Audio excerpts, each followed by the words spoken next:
This Regents chemistry video is on stoichiometry and mole ratios. So what stoichiometry is basically describing the relationships between the parts of an equation. So we're going to use the mole ratios to do this.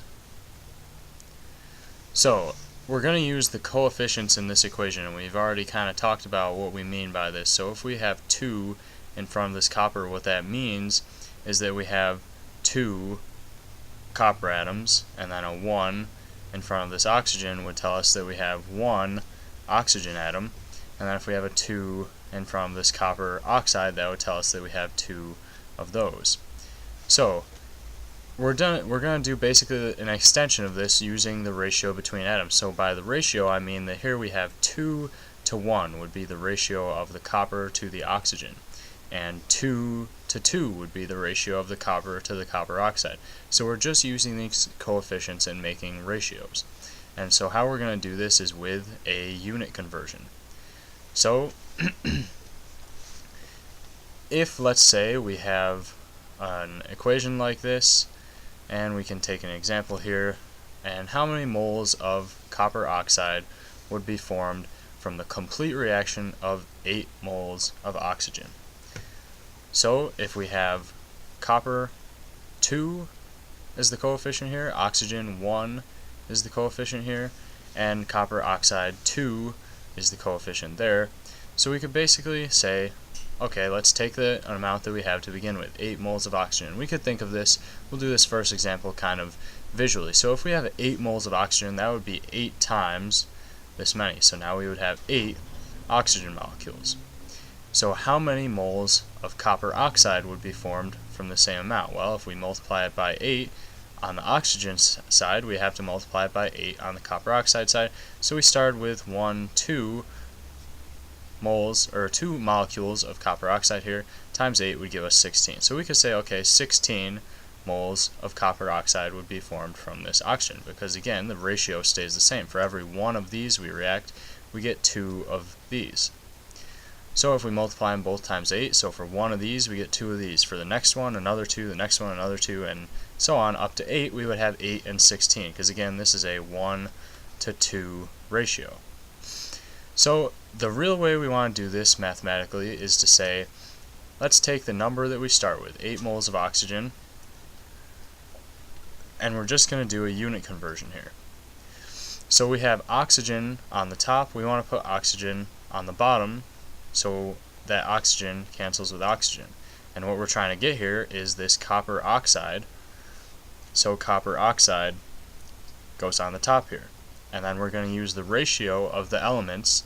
So we have 2, because that's our coefficient here, we have 2 moles of copper oxide for every 1 mole of oxygen, because if there's no coefficient here, it's like an imaginary 1.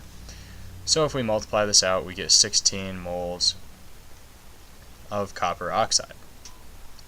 So that's how many moles of copper oxide we would get from the reaction of 8 moles of oxygen. So again, the steps here.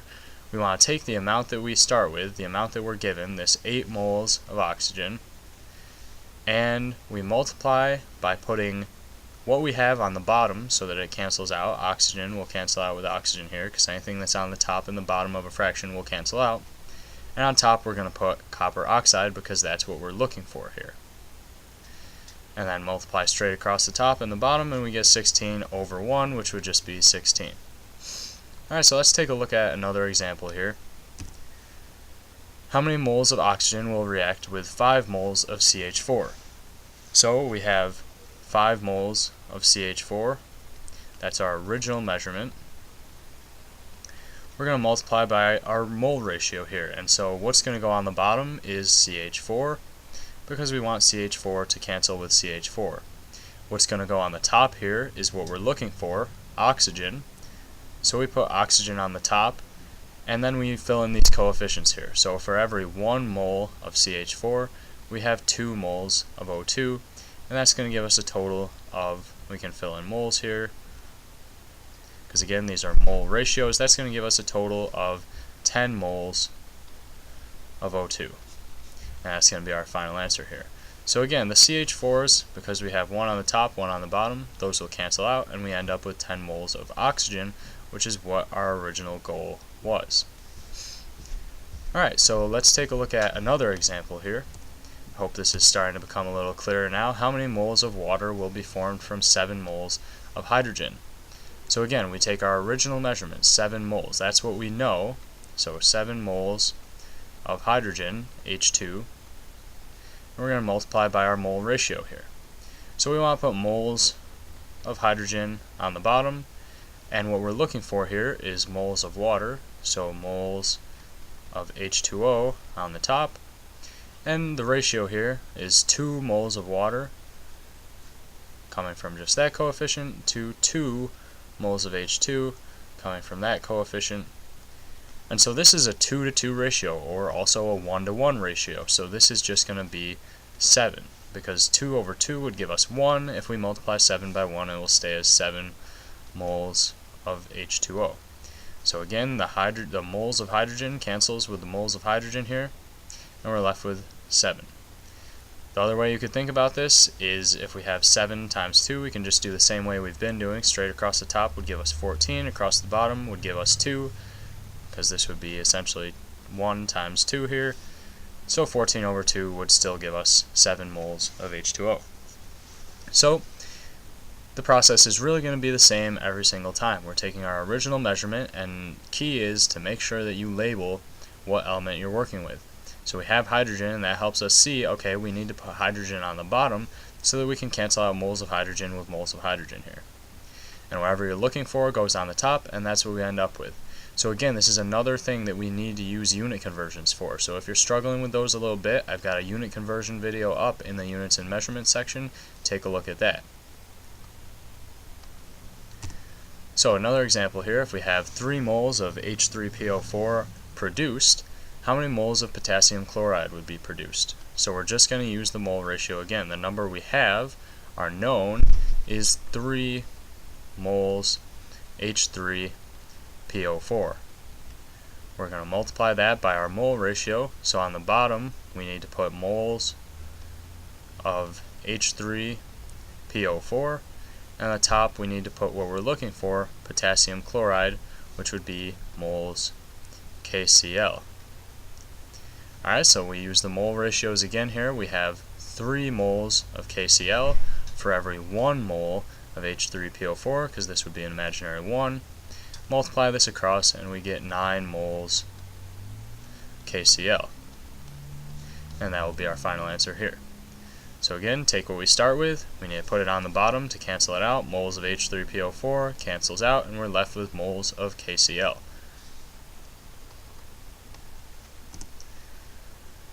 So if 0.5 moles of carbon are used, how many moles of iron will be produced? So, same process here. Our original measurement is 0.5 or 0.5 moles of carbon.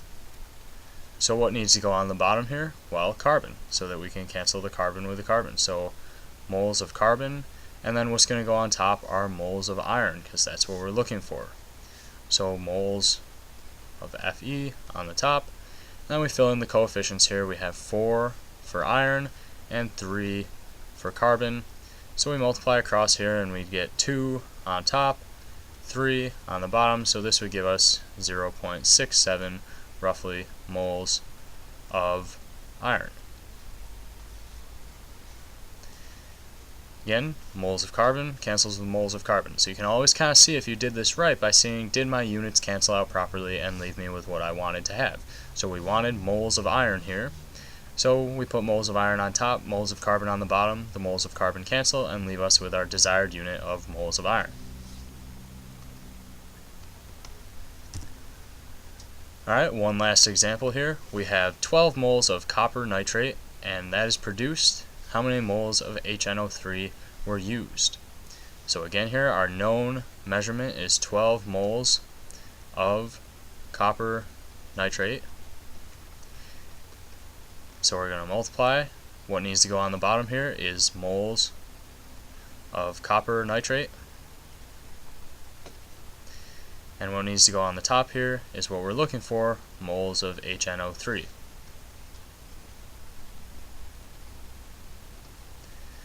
So again, we fill in the coefficients. We've got 8 for HNO3, and we've got 3 for copper nitrate.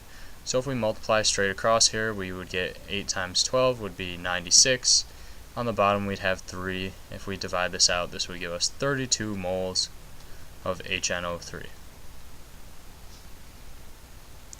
Alright, so again, we properly canceled out moles of copper nitrate with moles of copper nitrate. We're left with moles of HNO3. This would be nitric acid.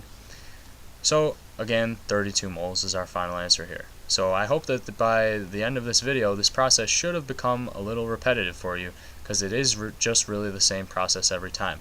We want to take our original measurement and whatever units we have here, put on the bottom so that we cancel out that compound, and put on the top whatever you're looking for. And then just multiply straight across the bottom. It should be the top and the bottom, and it should be a pretty simple unit conversion. So if you are having trouble with this still, go back to the beginning of the video, try some of these examples out on your own, pause the video as you go. I hope this helped you figure out how to do stoichiometry. Thank you.